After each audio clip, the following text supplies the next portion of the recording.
7 de la mañana con 7 minutos de este día lunes 16 de diciembre. Saludamos de inmediato a nuestro querido invitado Tito Flores, doctor en Gobierno y Administración Pública de la UTEM, además cientista político, para conversar lo que todo el mundo está esperando, este proceso de elección donde gana radicalmente Michelle Bachelet para el periodo presidencial 2014-2018 con un 62% de los votos aproximadamente. Tito, gracias por acompañarnos, buenos días. Hola Gonzalo, hola Frecia, muy buenos días. Hola Tito, ¿cómo te va? Buenos días. Comenzando un lunes que es bien particular porque ya sabemos los resultados, conocemos de esta alta abstención y en cifras se da cuenta de 5.695.764 personas fueron a votar el día de ayer. Se habla de una abstención histórica, se tenía la esperanza de que en esta segunda vuelta la gente se levantara. ¿Qué es lo que está pasando? ¿Cuál es el análisis primero que se puede hacer respecto a la baja participación ciudadana? Sí, respecto a la abstención, yo pienso que este era un escenario absolutamente posible y que no me parece demasiado escandaloso en lo personal. O sea, es escandaloso, pero no me parece demasiado sorprendente. En términos que efectivamente en el voto obligatorio, el sistema que teníamos antes, teníamos a un grupo de población cautiva, que por la obligatoriedad, por el susto de tener algún tipo de sanciones iba a votar. Otros iban, por cierto, a votar porque tenían una conciencia cívica, etcétera, o porque tenían cierto nivel de educación. Pero había un grupo que iba simplemente porque tenía susto, tenía miedo. Cuando se abre el voto voluntario, las personas tienen la libertad de escoger el ir o no. No puede suceder lo que no sucedió. En la primera vuelta 6,5 millones de votos, en la segunda vuelta 5,600,000. O sea, hay 1 millón de votos que se nos perdió entre primera y segunda vuelta. El titular del diario El País dice: la abstención alcanza niveles históricos de un 59%.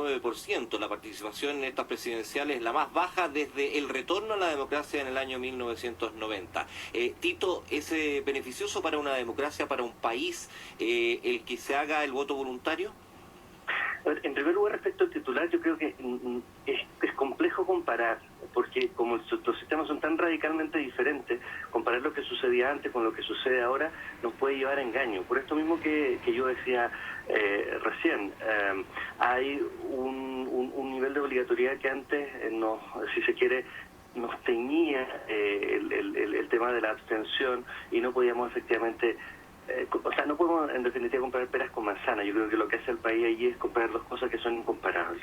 Ahora bien, respecto de lo que pasa en Chile, y si comparamos, por ejemplo, lo que pasó en las municipales, donde votó también un 40%, uno ya a estas alturas puede ponerse a establecer ciertos supuestos de trabajo y de proyección hacia el futuro. Como no teníamos la vuelta completa, es decir, municipales, parlamentarias y presidenciales, sino hasta ahora, uno en esto puede hablar de 3 tipos de votantes en los sistemas voluntarios: un votante habitual, un votante eventual y un no votante habitual. O sea, en esos 3 grupos de personas. Yo me atrevería a decir, en las cifras que tenemos, que tenemos un 30% aproximadamente de voto habitual, el voto que siempre va a ir, por distintas razones. Otro 30% de la gente es un voto eventual, va a ir si la cosa está reñida o si a lo mejor se quiere sumar al carro de la victoria, en fin. Y lo preocupante, y respecto a lo que tú decías, Gonzalo, qué es lo que pasa con nuestra democracia, es que aproximadamente uno podría acercarse a un 40% de no votantes habituales. O sea, poco menos de la mitad de la población no va a ir nunca a votar. Ahora, esto respecto a la experiencia internacional, cuando se habla de que este voto existe en otros países, ¿es así la abstención? ¿Es ya un factor común que cuando haya voto voluntario las personas en general no tienen mucho interés en general? Yo diría que sí, pero en los votos voluntarios en general en países desarrollados, en países europeos, en fin, la votación está en torno al 60%, no al 40%. Entonces, efectivamente hay un grupo de personas que no van nunca a votar, pero no en los niveles que tenemos nosotros en Chile. Y respecto a la democracia, la fortaleza de la democracia, ¿qué nos pasa con esto? Es que hay un problema fundamental con respecto al que no vota habitualmente. Uno es porque no le interesa la política, y eso ya ¿qué se le va a hacer? Digamos, una cosa de gusto.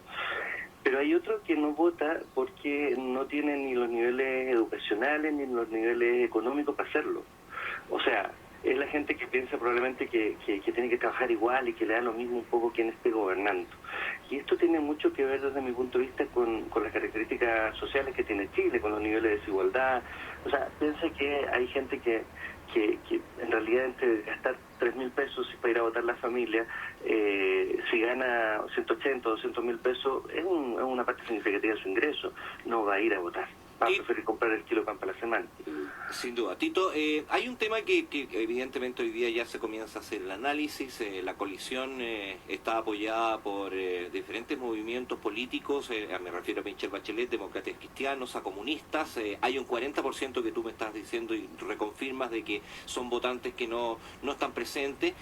Pero también uno se pregunta cómo será el proceso de Michelle Bachelet frente a las demandas sociales, frente a lo que van a hacer a lo mejor marchas, etcétera, mirando un poco lo que tú estás diciendo en relación a las personas que no fueron a votar, pero que sí van a estar presentes sin rostro en las demandas que ella prometió. Sí, dos cosas. Una, algo que me pareció preocupante ayer es que las personas, tanto de ciertos grupos de la derecha, más de la derecha, y ciertos grupos de la izquierda, más hacia la izquierda, empezaron a decir, a cuestionar la legitimidad del resultado. Te iba a preguntar. Yo pienso que eso es bien peligroso porque las reglas están establecidas. Nos guste o no nos guste, es el voto voluntario y por lo tanto se abre la posibilidad de que la gente no vaya a votar. Es mala opción patear el tablero porque no me gustó el resultado. Lo que hizo el senador Noboa fue eso un poco. Entonces es un tanto riesgoso porque delegitima toda la institucionalidad que nos hemos dado democráticamente, con errores o sin errores, pero es la que nos dimos. Entonces yo pienso que ahí hay que tener mucho ojo. Ahí hay que ser más, sí, a lo mejor por parte de los líderes políticos. Lo mismo te iba a preguntar porque llamaba la atención. Ayer parecía que hablaban por la herida, a lo mejor antes de conocer los resultados, pero también es peligroso hablar de una deslegitimidad cuando todavía no se conocen los resultados. El sistema es así y eso yo te iba a consultar. No hay que tener ningún tipo de duda que más allá de las personas que voten, y lo que decía el expresidente Lagos también, se hace con las personas que votan y ellos están legitimando en realidad el sistema que existente. Claro, porque aquí hay dos decisiones involucradas. Una decisión es voy a votar o no voy a votar. Y si decido voy a votar, decido por cuál de los candidatos yo quiero, por el que me voy a inclinar. Entonces, acá si se quiere, es una doble decisión y por lo tanto la legitimación está dada desde cuando la persona está y despierta el domingo en su cama y dice, a ver, ¿salgo o no salgo? Entonces, yo pienso que hay que ser bien responsable. También se lo escuché a Goldberg que cuestionaba un poco el sistema o el resultado por la baja participación. Yo pienso que hay que hacer cosas para mejorar los niveles de participación, pero patear el tablero es peligroso. Ahora, ¿por qué me acordé de esto? Por la pregunta que me hizo Gonzalo recién respecto a qué es lo que va a suceder con los movimientos sociales, con estas personas que se abstuvieron, en fin.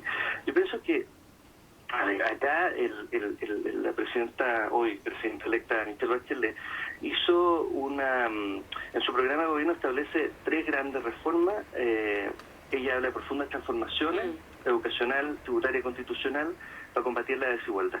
Y esto lo reafirmó ayer en su discurso. Entonces acá claramente me parece a mí que lo que va a estar en juego es la capacidad que tenga el gobierno de armonizar dos fuerzas que va a enfrentar. Por un lado, los que van a querer hacer las reformas desde arriba y los que van a querer hacer las reformas desde abajo. O sea, acá vamos a tener una corriente que va a querer manejar, conducir, gobernar desde la moneda y desde los ministerios y desde ese punto de vista darle la profundidad, el ritmo, la velocidad desde lo que se diseña como política pública. Pero por otro lado vamos a tener a ciertos grupos que son parte del gobierno algunos y otros que están fuera, que van a querer que se hagan reformas pero con los movimientos sociales de base, con asambleas de base. O sea, acá va a haber una especie de colisión entre los que optan por la democracia representativa, la que conocemos, la más tradicional, y los que optan por una democracia más radical, a lo Habermas, que es un autor alemán que habla de esto. O sea, cómo vamos o cómo el gobierno va a lograr hacer esta armonía va a ser un gran desafío que tenga para darle la gobernabilidad que necesita el país. Hablemos de los derrotados. ¿Qué pasa con el futuro político, a tu juicio, de Evelyn Matei? Nada.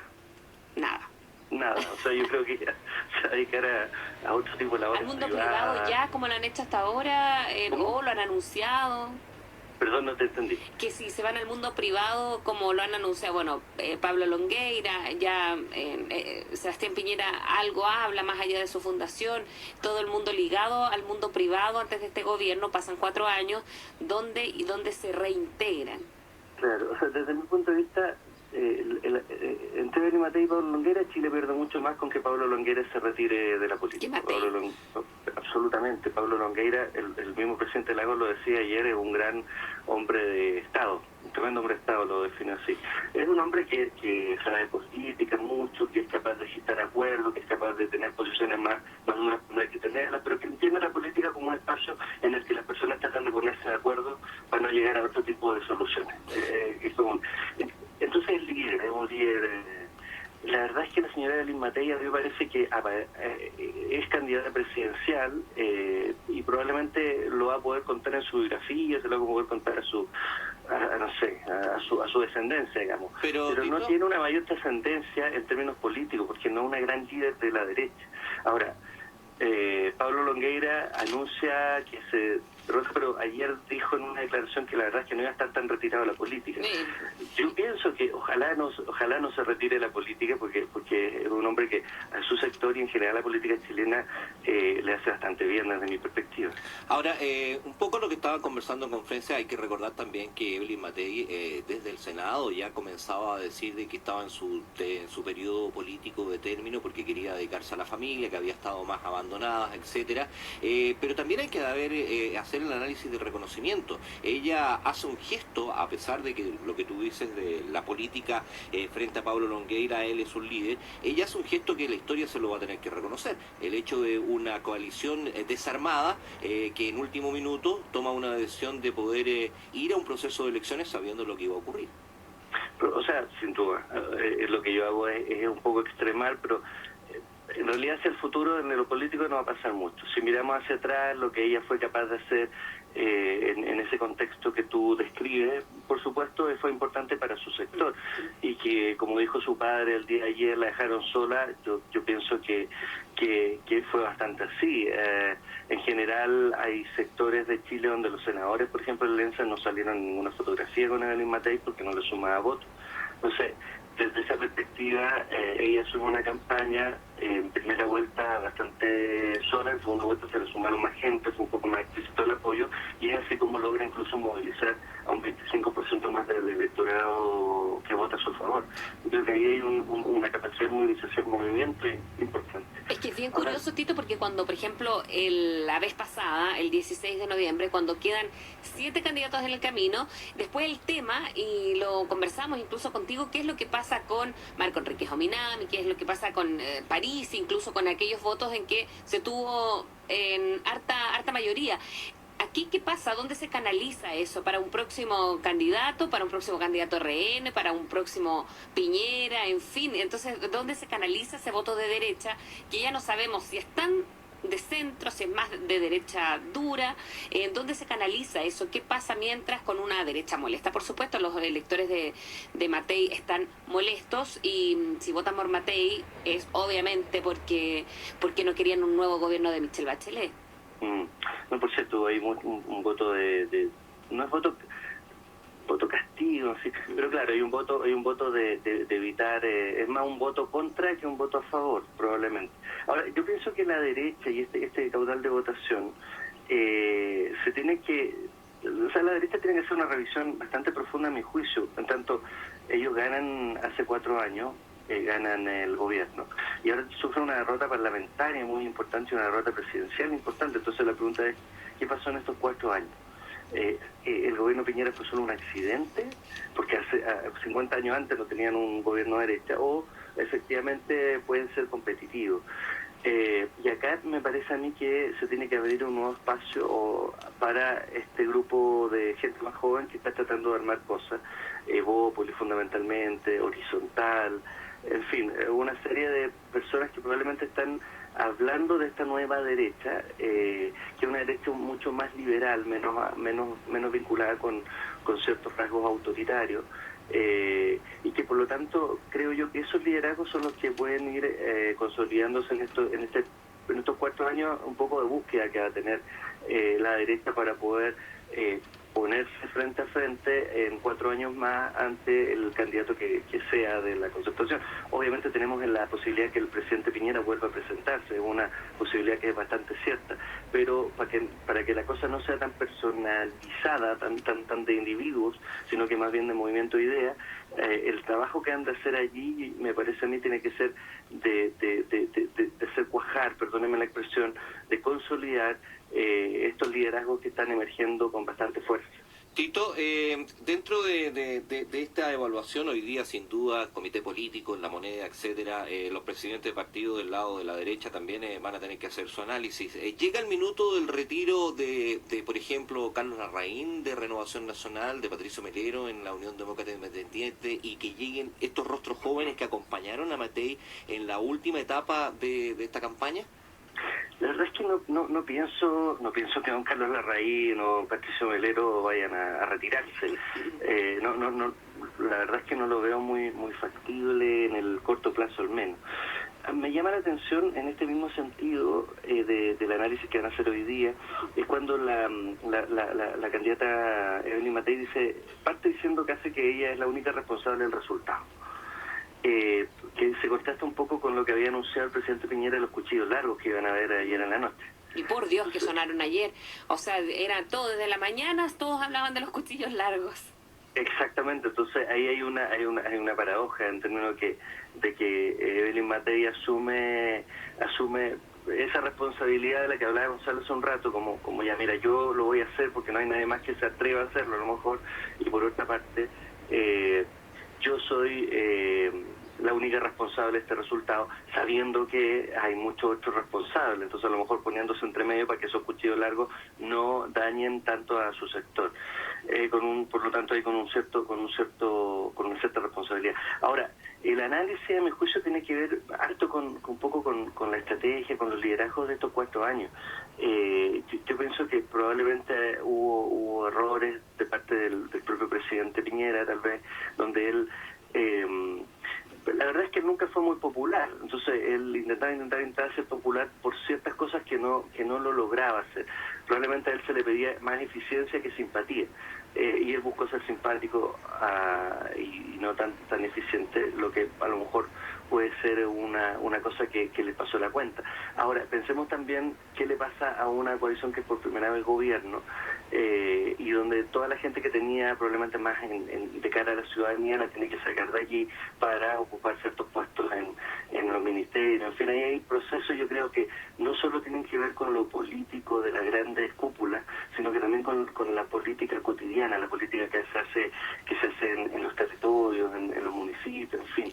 Pensemos que la UDI, por ejemplo, es un tremendo partido en términos del trabajo que hace en la base, pero tal vez, y eso debo habérselo leído a carta hace 3 o 4 semanas en el diario, él mismo reconoce que cuando son gobiernos tienen que alejarse un poco de la base porque ya no tienen el mismo tiempo para hacerlo. Tito, a lo que tú estás diciendo y agradeciendo este diálogo que lo vamos a seguir teniendo en el transcurso del periodo, porque tenemos que ver un poco también en el Parlamento cómo va a hacer las reformas Michelle Bachelet, teniendo que buscar una mayoría absoluta, no la tiene totalmente, tiene desde el punto de vista de senadores, entonces es un trabajo que van a haber participación de parlamentarios de derecha que tendrán que tomar sus decisiones, pero en base a lo último que tú estás diciendo, me viene un poco a la memoria lo que ocurrió al término del gobierno de Michelle Bachelet.